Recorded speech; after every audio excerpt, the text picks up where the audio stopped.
Queridos, louvado seja Deus. É mais um dia que o Senhor fez para nós estarmos glorificando e exaltando o nome dEle. Que tudo que Ele faz é para a glória dEle, para nosso benefício. Então esse dia é para nosso benefício, para que Ele possa fazer coisas maravilhosas nas nossas vidas. E com isso o nome dEle é glorificado. Agora fique atento, né, para ficar na direção do Espírito Santo, que só Ele faz com que a gente possa captar tudo de bom que Deus tem para nós. Nós já estamos conscientes de que está maravilhoso a gente estar lendo 3 vezes os dias, os capítulos de Êxodo. Estamos aprendendo, estamos conhecendo mais a Deus. Que coisa maravilhosa que Deus está fazendo com a sua nação. Não foi somente pegar um povo, tirar daquele, como você viu, né? Começou em Abraão, aquela trajetória toda, ele com aquele amor incondicional, mas não foi somente isso. Ele poderia, depois de todo esse trabalho, deixar lá, né? Chegou lá na Terra Prometida, entrar na Terra Prometida de qualquer jeito, e se ver com os inimigos, principalmente porque foram eles mesmos que produziram esses inimigos no decorrer dos dias, na sua trajetória até chegar lá. Então, dizer, não, vocês se virem aí, porque vocês mesmos foi que fizeram esses inimigos. Todas as vezes que vocês saíram da minha direção, vocês fizeram inimigos, então agora vocês se virem aí. Mas Deus não fez isso. Ele continua mostrando o seu amor incondicional, independente do que nós somos. Ele tem promessa para nossas vidas e ele providencia sempre o cumprimento dessa promessa, ou dessas promessas. Então nós vemos aqui, está um pouquinho enfadonho para quem não está acostumado, né? Quem pula esse texto, esses capítulos de Êxodo 19, Êxodo 20, Êxodo 21, 22, porque tem esses negócios de leis civis. Os mandamentos a gente ainda lê assim, né, encarando, mas quando chega nessas leis civis a gente fica achando enfadonho. Mas Deus está nos provando que tudo isso é conhecer a Ele. Conhecer o amor dele, conhecer o seu maravilhoso amor incondicional. Então eu louvo o Senhor porque você está conseguindo resistir, está resistindo àquela tentação de dormir até mais tarde, não é, Josiane? Já está conseguindo, né? Chegar às 6 horas aqui, glórias a Deus, estamos aqui. Temos aqui também a Jaquiara, que já acordou, graças a Deus. Ainda tem alguns que estão chegando devagarinho aí, acenando, colocando assim aquela mãozinha, estou aqui, glórias a Deus. Então, vamos começar. Hoje é Êxodo, qual é o mesmo capítulo que nós temos para hoje? Continuamos em Êxodo. Quero lembrar para vocês que passa muito rápido, porque tem aqueles que pela primeira vez estão ouvindo a live, passa muito rápido porque nós colocamos 3 capítulos, um nesse horário das 6 horas da manhã aqui no Instagram e outro ao meio-dia pelo Face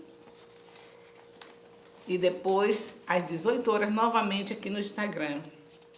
Então, é por isso que a gente fica rapidinho e a gente tem que pegar esse embalo aí. Porque quanto mais rápido a gente conhecer o Senhor, melhor. Jesus está voltando, temos que conhecer mais o Papai. É maravilhoso Jesus chegar e encontrar a gente assim, tão íntimo dele, tão conhecido dele, ele nos conhecendo mais e a gente conhecendo mais a ele. Na verdade, ele já nos conhece mesmo, né? Desde o ventre da nossa mãe que ele nos escolheu. Então é maravilhoso a gente também querer conhecer o nosso Pai. Então vamos fazer hoje o capítulo 22 de Êxodo. E qualquer dificuldade você já sabe, sempre eu não termino, não prometo que vou terminar o capítulo. Não sei se vou terminar e se não termino, vocês continuam lendo o capítulo. E qualquer dúvida vocês me procuram pelo telefone 34216143, marca o horário, a gente coloca a nossa máscara, porque nós não vamos ser impedidos de conversar, de estarmos juntos, contanto que tem a distância de 1,5 m, glória a Deus. Mas tudo isso é por enquanto, sabe? Deus está providenciando novamente a nossa volta e sabe que quando nós voltarmos, não seremos mais os mesmos. Estaremos numa nova dimensão, isso nós temos certeza. Então, capítulo 22. O que é que nos fala o Senhor? Ele continua descrevendo os julgamentos, os códigos civis de Israel. É isso que o Senhor está fazendo no capítulo 22 de Êxodo. Tenha paciência, vai ser um pouquinho enfadonho porque eu vou ficar lendo, mas não cochile, fique tranquila aí que destaque você vai entender no final. Tudo nós vamos entender porque aqueles que são do Senhor, aqueles que são de Deus, entendem tudo que o seu Pai fala. Então vamos lá. Ele continua fazendo as leis civis de Israel. E ainda que essas leis não estejam diretamente obrigatórias a outras nações, essas leis de Israel não são obrigatórias para outras nações. Porém, se as outras nações estivessem fazendo, como não seria? Se o nosso país estivesse aplicando essas mesmas leis, que maravilha! Se todos os países tivessem, não é? Pois, ainda que não estejam diretamente obrigatórias essas leis, há muitas coisas aqui para serem aprendidas por aqueles que fazem leis civis. Que o Brasil, que todas as nações aprendam daqui com Israel. Será outra dimensão. Vocês veem que Israel, mesmo não cumprindo, não é que eles tivessem cumprido, mas amenizou bastante. Não há nação igual a Israel. Ela faz diferença mesmo desobedecendo, porque elas não cumpriram. Se cumprisse, Jesus Cristo não teria vindo. Ele veio porque nós não cumprimos nada. Nem os mandamentos, nem leis civis, mas já ameniza. Que uma coisinha aqui que eu faça, a outra com o lado que Deus mandou, já é diferente, já faz diferença. Se todas as nações copiassem, pelo menos um pouquinho pegassem, já fazia diferença. Infelizmente, nós não temos olhado Israel como referencial. Muita coisa faz diferença. Quer ver uma coisa que faz diferença, grande diferença?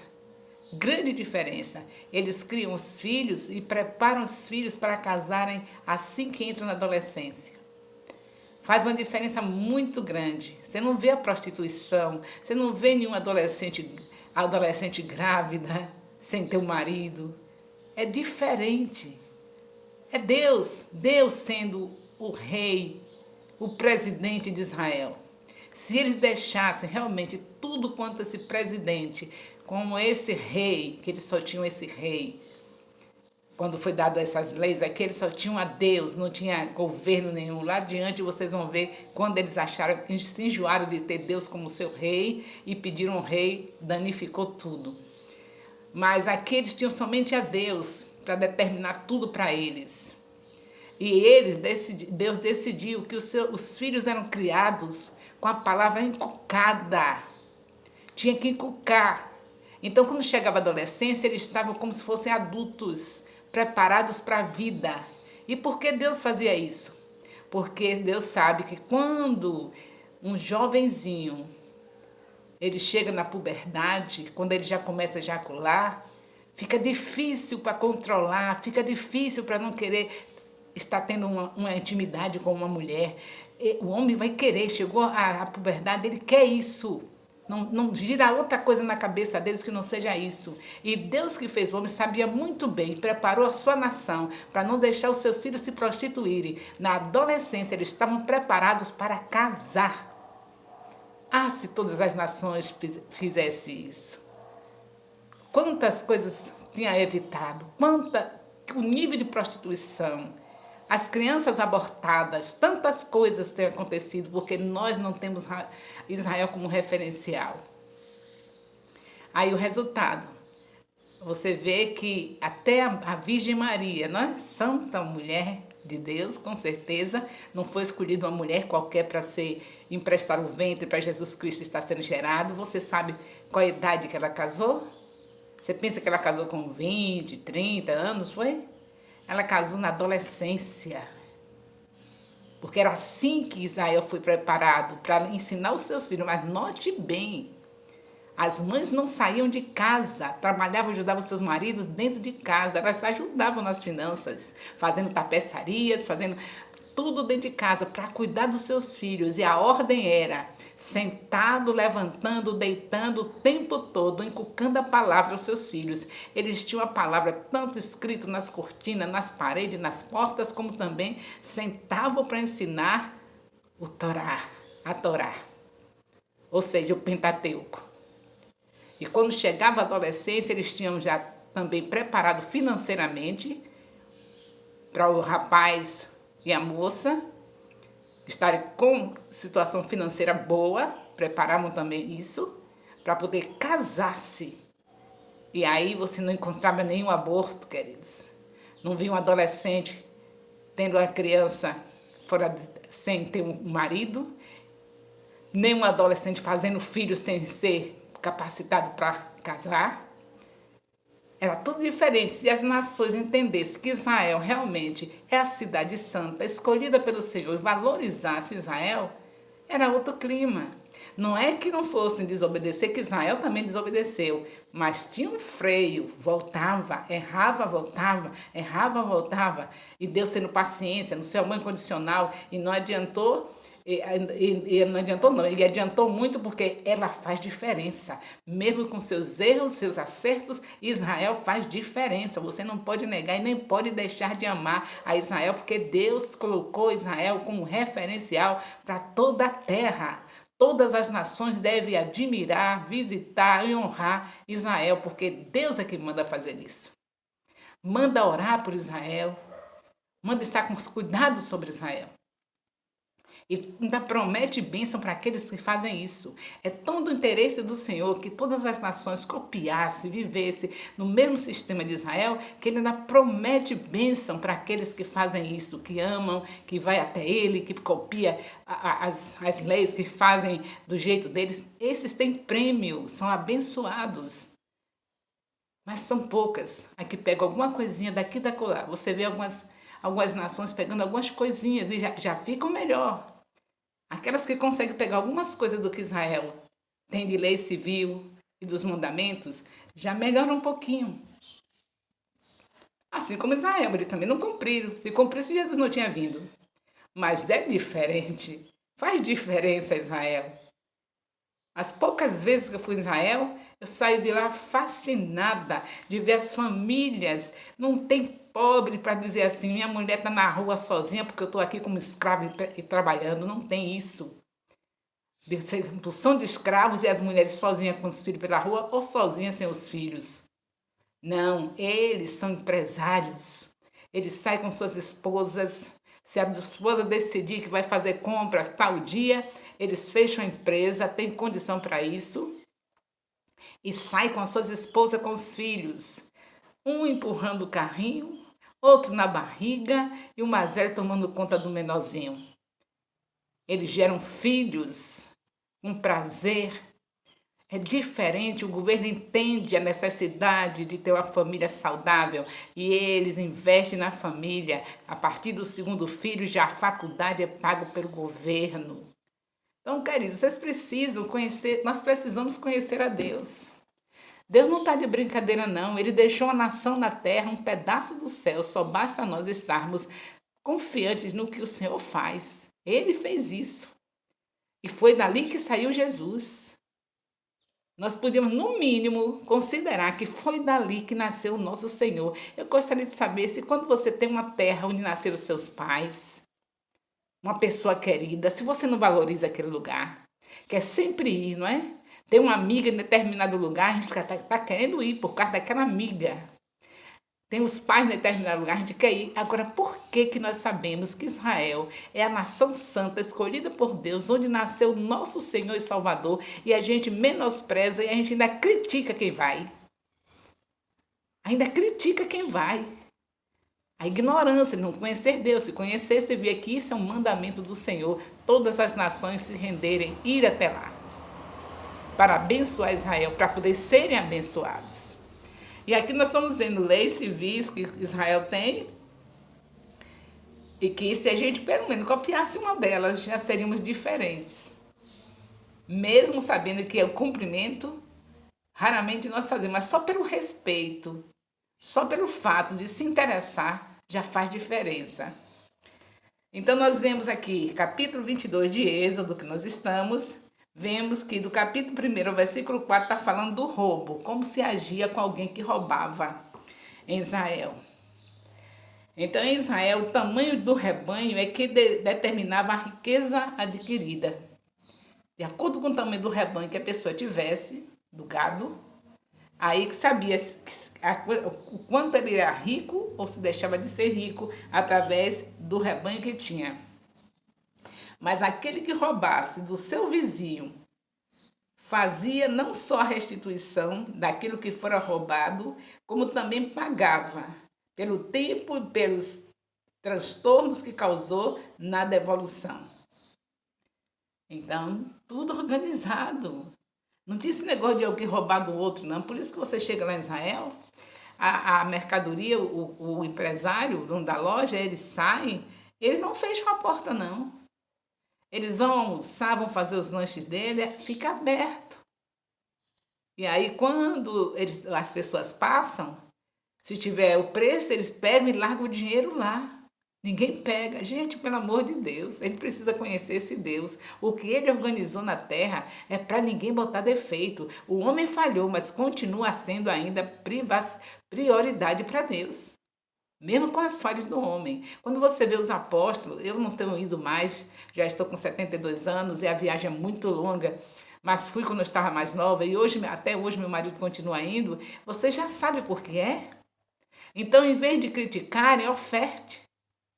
Manda oferta. Dá oferta para o ungido do Senhor que vai, porque os gastos são muitos, o investimento é muito, mas aquele que coopera com essa obra recebe bênçãos incontáveis. Quando eu fui a Israel a primeira vez, eu estava um defunto ambulante. Hoje, aqui com 72 anos, eu estou muito melhor do que há 15 anos atrás, quando eu fui a Israel. Eu fui sem saber de nada, eu não sabia que meu problema era tireoide, desde criança, os médicos nunca descobriram. E quando eu fui morrendo. Eu usava óculos escuros, as lágrimas caindo em cada ladeira que eu ia subindo, pelo fato das pessoas estar lá na frente e eu não conseguia acompanhar os passos. Eu não aguentava subir uma ladeira, eu não aguentava subir uma escada, eu não aguentava nada. Fui pela fé. Os meus discipuladores falaram isso que eu estou falando para vocês, o valor de Israel, a necessidade de se abençoar Israel, e eu acompanhei meu esposo e fui. Quando eu voltei de Israel, pouco tempo depois, os médicos descobriram o que eu tinha.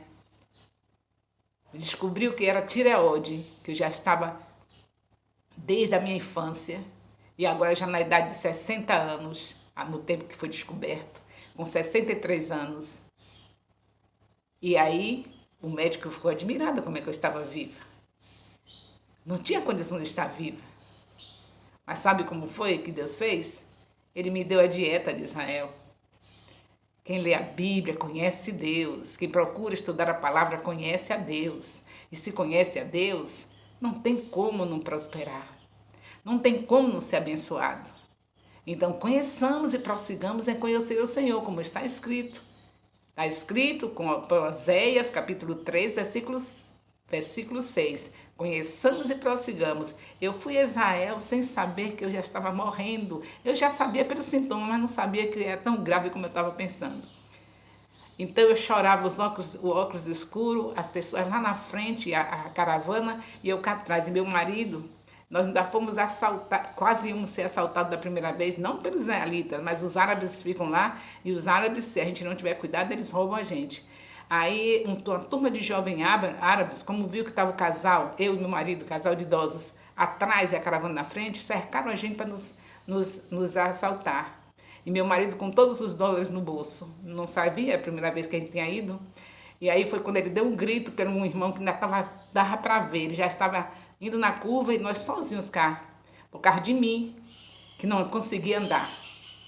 E aí o rapaz veio correndo, é um rapaz forte e alto, eles tiveram medo e soltaram a gente. Mas meu marido segurando o bolso, eles querendo tirar o dinheiro do bolso da gente. Uma porção de jovens que eram árabes. Os judeus não fazem isso, mas os árabes estão lá. Com os árabes você tem que ter cuidado. Então, queridos, olha o resultado. Todos que me conhecem de há 20 anos atrás sabem que hoje eu estou uma pessoa que ressuscitou. Mas foi um milagre do Senhor. Aquele que honra Ele, Ele honra. Eu tive esse sacrifício de ir para lá. Eu não dizia nada para ninguém o que eu estava sentindo. Já desde criança acostumada a viver com aqueles sintomas horríveis da falta do hormônio. Já tinha me acostumado e confiava no Senhor, em um milagre, esperava um milagre. E eu fui para Israel e aconteceu isso. Quando eu voltei, nunca ninguém tinha descoberto. De repente foi descoberto o que era que eu tinha.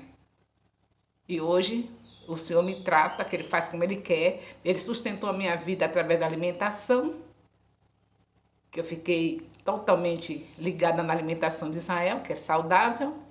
E aí Ele me fez aguentar até essa idade, sem hormônios, sem os hormônios que a tireoide não produzia.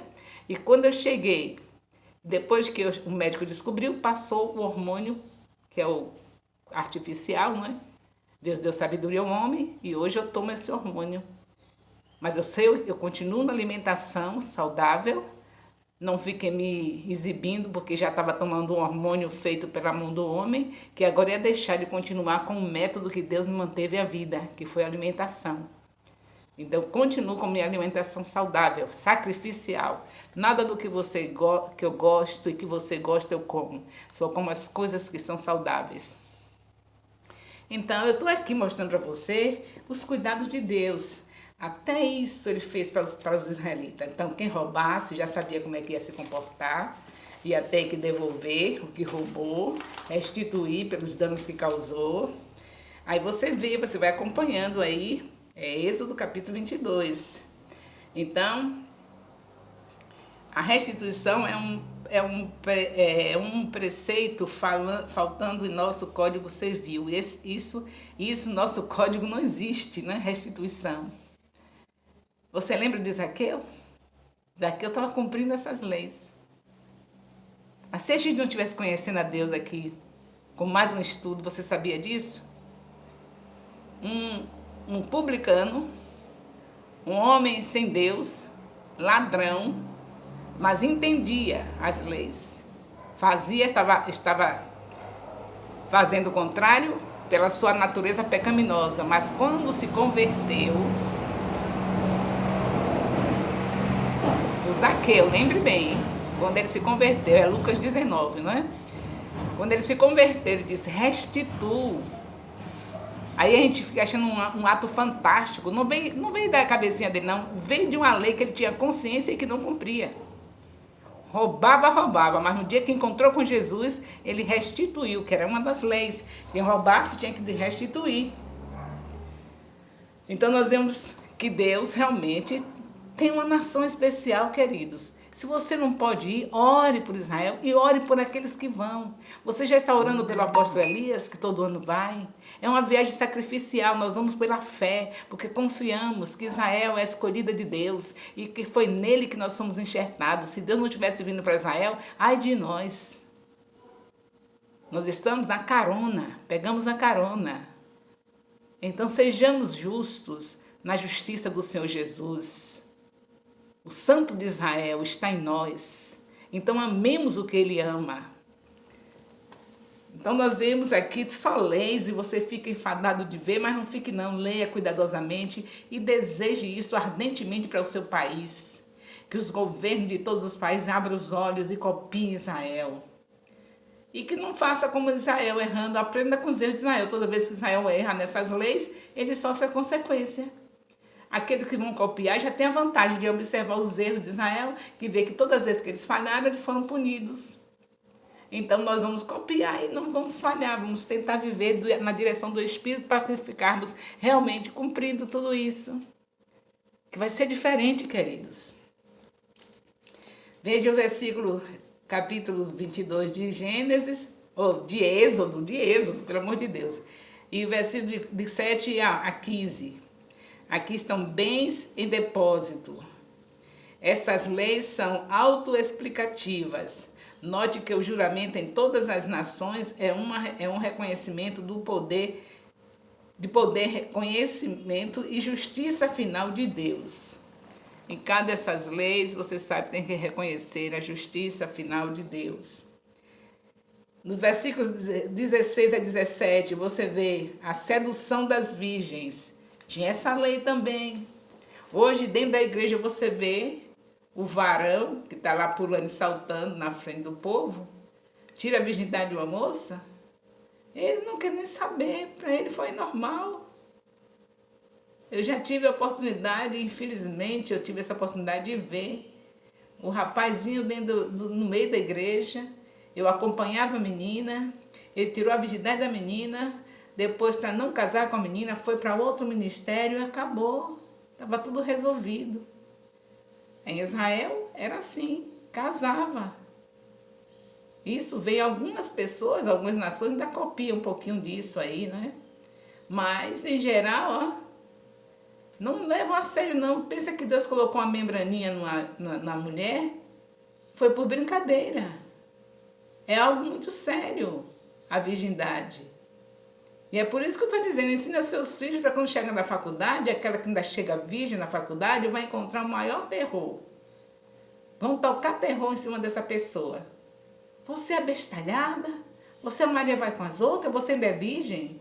Então, por isso, você deve sentar com seus filhos e ensinar Gênesis, botar encucadinho o Gênesis, que é o principal, é o fundamento, defesa da nossa fé, é um livro apologético. De Gênesis você vai entendendo tudo, toda a Bíblia toda, você entende depois que você conhece Gênesis, porque lá você já conhece Jesus. É por isso que você tem um livro maravilhoso, fundamental, porque lá você já conhece a promessa. Em Gênesis 3,15. E depois passou para Êxodo, não poupe os seus filhos. Não poupe os seus filhos de ouvirem de Deus, de ler a palavra. Se você já criou seus filhos e não teve o privilégio de fazer isso, aproveite quando seus netos chegarem, aí eles vão aprender que chega na casa da vovó, vai sentar para ler a Bíblia e conhecer o Deus eterno, Criador dos céus e da terra. Tem avós que os filhos chegam em casa, ela diz, aqui pode tudo. Os netos chegam na casa da avó e a avó diz, aqui pode tudo. Os netos fazem tudo menos ler a palavra. Tudo que ele quiser fazer, ele faz. Ele liga o televisor, ele mexe em tudo que tiver, ele mexe. Mas a avó não tem coragem de sentar e dizer, vamos aqui estudar um pouquinho a palavra, para não desagradar, não é? Porque na casa deles, eles não têm isso. Aí a avó vai aproveitar para agradar, faz a mesma coisa que a mamãe e o papai lá fazem. Eles fazem bem o que entendem, mas a palavra de Deus eles não tocam. E a vovó que estiver realmente entendendo o perigo que o neto está vivendo nesses dias, quando o neto chegar, não tem nada da casa da vovó pode tudo. Na casa da vovó pode conhecer o Deus eterno Criador. Isso que a vovó tem. E vocês vão sentar comigo e vão aprender que esse papai do céu, que está mantendo a vovó viva, a vovó está aqui por causa desse Deus. E aí manda ver. Se você não quiser, mais tarde chorar. E quando sua neta chega na faculdade, se a sua filha mantê-la, pela misericórdia de Deus, virgem até a faculdade, quando chega lá, é fatal. Só se ela estiver realmente cheia do Espírito Santo. Se não tiver, já foi. Ninguém deixa, não. Vamos fazer um lanche, dali do lanche já vai para a cama. Onde é que tem o primeiro motel? Ou dentro do carro mesmo. É assim que acontece. Eu não fui à faculdade, mas os meus filhos todos são formados. E eles tiveram preparo, graças a Deus, de cultos domésticos diários. A gente não abria a mão dos cultos domésticos, de sentar e fazer o culto. Que graças a Deus, esse alicerce, mantiveram meus filhos virgem até o casamento. O alicerce da palavra de Deus. Isso é muito sério. Deus não deixou essas leis em vão. O homem não podia tocar em uma mulher se não fosse ter que casar com ela. Não era para tocar antes. Mas se tocasse, tinha os castigos merecidos e era para casar. Não sei que os pais preferissem que ele não casasse. Às vezes era um tipo tão malandro, tão terrível, que o pai desejava que não casasse. E aí queria somente que pagasse, tinha que pagar pela virgindade. E aí o pai não aceitava que casasse, porque era um mau caráter. Quando acontecia isso. Mas tirando disso, tinha que casar, ainda tinha que pagar a multa por ter a relação antes do casamento. Hoje é cafona que não tiver antes. Mas você que é uma filha de Deus, está entendendo o que Jesus está fazendo em nossas vidas. Ele está dando uma paradinha nesses dias para nos ensinar. Você que é uma filha de Deus está aprendendo, está conhecendo mais a Deus. Então se lembre disso. de que esse conhecimento é para que você ainda salve os seus netos, ainda salve os seus filhos, ainda veja a sua família, você podendo dizer: eu, a minha casa, meus netos, minha parentela, servimos ao Senhor. É conhecendo Deus que a gente tem essa capacidade para levar outras pessoas a conhecer. Pegar a Bíblia sem ter nenhum interesse por ela, só na hora que vai decorar um versículo para dizer para alguém que é pecador, isso aí não é conhecimento de Deus. Você decorar um versículo que você já sabe. Bom, eu tenho que evangelizar, eu tenho que fazer o ID, então já sei. Eu vou dizer para as pessoas: Jesus é o caminho, a verdade e a vida, e ninguém vai ao Pai senão por mim. Realmente a pessoa vai entender esse versículo, vai aceitar. Mas depois, o alimento. Você sabe quando a pessoa é bebê, aceita Jesus, é um bebê. Você tem que colocar comidinha na boca. O que você vai dizer? Só sabe isso. Só sei que Jesus é o caminho, a verdade e a vida, mas não sabe nada disso que você está aprendendo por esses dias. Como é que você vai conversar de alguém que você não conhece? Quando você tem uma pessoa que se converte, você precisa saber que ela se converteu foi a Jesus, não foi a você, não é? Então não vale a pena somente ela conhecer você, ela precisa conhecer a pessoa que salvou. E aí, se você não conhece ele, você vai apresentar o quê? E o que acontece se você não sabe apresentar a pessoa que salvou? O desânimo. A pessoa que é salvo quer conhecer aquele que salvou. O dia a dia você vê se alguém for se afogar, estiver numa praia e se afogar, o salva-vida não vai ficar dando tempo para ela para ficar conhecendo, mas ela vai ficar querendo até o telefone para saber quem ele é, o que pode fazer por ele, porque ele salvou a sua vida lá na praia. O salva-vida tem por obrigação fazer isso. Mas ele não tem que estar esperando recompensa, mas a pessoa fica agradecida, quer saber, vai atrás. Onde é que você mora? Qual é o seu telefone? Eu preciso. Vai ficar louco de alegria por causa daquela salvação e quer conhecer a pessoa que salvou, aquele herói. Aí você leva a pessoa a conhecer a Jesus, a receber essa palavra: Jesus é o caminho, a verdade e a vida. Agora você tem que alimentar essa pessoa para você apresentar esse que salvou, você tem que conhecer. Aí você vai ficar parecendo cego, olhando para a Bíblia sem saber nada. Chega no livro de Gênesis, não sabe dizer nada. Chega no livro de Êxodo, não sabe dizer nada. Você vai dar Jesus pela metade, é? Ele é inteiro, é de Gênesis e Apocalipse, Jesus. Então vamos continuar prosseguindo, conhecendo e prosseguindo em conhecer o Senhor. E aí, como sempre, a gente não dá tempo, né? Fazer tudo.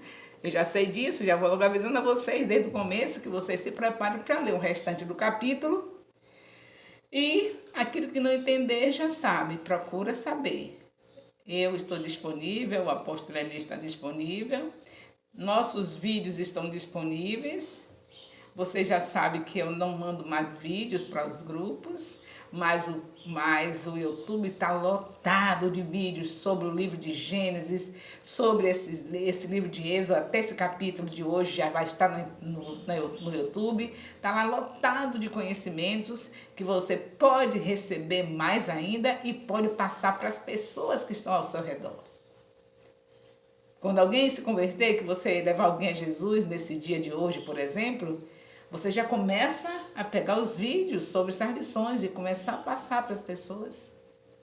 E junto com elas, pega seu celularzinho. Se você não sabe ver na internet, não sabe ver no YouTube, você só chegar no privado e pedir: apóstola, mande aí o vídeo do dia tal. Desde o 1º de maio que estão os vídeos de Êxodo, que são as lições mais recentes. A de Gênesis está no mês de abril. Aí você só ir lá no YouTube, ou então você pedir. Porque eu agora só vou estar entregando os vídeos para quem quer ouvir. Se a pessoa não me pediu ou não foi lá, é porque não queria ouvir. E eu não tenho nenhum problema com isso. O profeta, quando ele é chamado por Deus, eu já aprendi isso. Por isso que eu estou aqui tranquila. Mas eu estava sem saber disso. Por isso a gente tem que cada dia mais ler a Bíblia para conhecer a Deus. Porque a gente pode estar conhecendo somente a metade e a metade não serve. É ele completo. É de Gênesis a Apocalipse. É o nosso Deus falando conosco. Então eu aprendi que muitos profetas, a gente lê a Bíblia para isso, para aprender. Muitos profetas, Deus dizia para eles: vai e fale. Mandar falar para reis, para nações. Agora não vão lhe ouvir. Não vão querer nem te ver, quanto mais te ouvir. Mas vá e se arrisque. Faça isso. Sou eu que estou mandando. E eu garanto. a maioria dos profetas receberam esse aviso. Eu acho que eu também recebi e não tinha prestado atenção. Que eu ia ficar falando e as pessoas não iam querer ouvir. Eu já sabia, Deus já tinha me dito isso, certamente, e eu não prestei atenção. Foi preciso a duras provas. Depois de todos os enganos que eu passei, eu descobri que eu sou essa. Quando a gente diz que não quer ouvir, não quer dizer que não são todos. Tem 2, 3 que quer, mas quando você vai falar para uma nação, para um povo, que tem 2 ou 3, é como se você não fosse ouvida, de acordo com o tanto de pessoas que tem para ouvir. E somente 2 ou 3 ouvem. Mas Deus já avisa para a gente. Os profetas da antiga aliança eram avisados. Muitos morreram sem ver o resultado daquilo que eles falaram. Só depois deles mortos foi que aquela palavra que eles passaram para o povo foi ser conhecida. Mas eles tinham que falar. E eu, na minha falta de conhecimento de Deus, né? O que fiz? Queria que as pessoas ouvissem. Não, eu estou falando, vocês precisam, vocês são meus discípulos, vocês precisam ouvir, vocês têm que ouvir. Aí, já ouviu o vídeo de hoje? Já fez as anotações? Tá vendo você como é ruim a pessoa ser ignorante? Isso aí foi a ignorância. Eu disse a vocês que tudo aquilo que eu faço, que eu vou descobrindo que eu fiz que foi ruim, eu vou dizer para vocês. Essa é uma delas. Eu queria que as pessoas ouvissem. Quem é o dono de você? É o Senhor. Se você não quer ouvir, é com Ele que se acerta. Quem me mandou foi Ele e Ele mesmo acerta. Não sou eu que tenho que cobrar. Era um estresse passar o dia todo vendo. Você já fez? Você já ouviu? Veja, que insegurança, não é? Parecia até que eu não tinha certeza que eu fui chamada pelo Senhor. Hoje estou segura, sei que Deus me chamou. Não preciso perguntar a ninguém se ouviu ou deixou de ouvir. A minha obrigação é passar a mensagem. Eu estou lá com mais de 3 vídeos por dia. Imagine quantos vídeos tem que ser ouvidos em 2 meses. 3 vídeos por dia. Mas eu estou aqui tranquila, porque agora eu estou conhecendo que eu não sou melhor do que os profetas do passado. Tinha uns que só foram ver o resultado que eles falaram depois de mortos. Então eu não sou melhor do que eles. Então, por isso, eu estou aqui falando e dizendo para vocês, aprendam, conheçam a Deus, mas eu não vou atrás de vocês nenhum para ver quem está ouvindo os vídeos. Essa lição aqui de hoje está sendo gravada. Mas não vou perguntar a você, você ouviu? Você leu o resto do capítulo? Você ouviu? Eu apenas mandei. E quem resolve é com Deus. Quem cobra é Ele. Quem é o dono de você é Ele, não sou eu. A minha obrigação é falar. Tudo isso é conhecimento de Deus. Por falhar nesse conhecimento, por não ter conhecido Deus nesse nível, eu passei mais de anos sofrendo, exigindo das pessoas que viessem ouvir os meus vídeos. Hoje eu estou cheia de vídeos que ninguém viu ainda. A maioria não viu nada. Eu não estou nem aí, eu continuo falando. Até o dia que Deus tirar o meu fôlego, eu vou continuar falando, porque eu sei a minha posição qual é. Eu fui chamada aos 17 anos para pregar a palavra. E pregarei até o último dia da minha vida. Sem me incomodar, se alguém ouviu ou deixou de ouvir. Eu tenho que pregar, essa é a minha missão. Mas por que eu estou fazendo isso? Porque já estou conhecendo mais ao meu Deus. Quando eu li sobre os profetas, vendo que eles eram avisados que o povo não ia ouvir, aí eu já conheci mais a Deus. Olha que Deus é esse. Ele manda a gente falar e diz que se a pessoa não quiser ouvir, não se incomode, mas é para falar. Então eu estou fazendo isso, estou falando. Mas eu amo vocês. Que vocês ouçam, que não ouçam, eu amo vocês. Então só me resta dizer beijo no coração.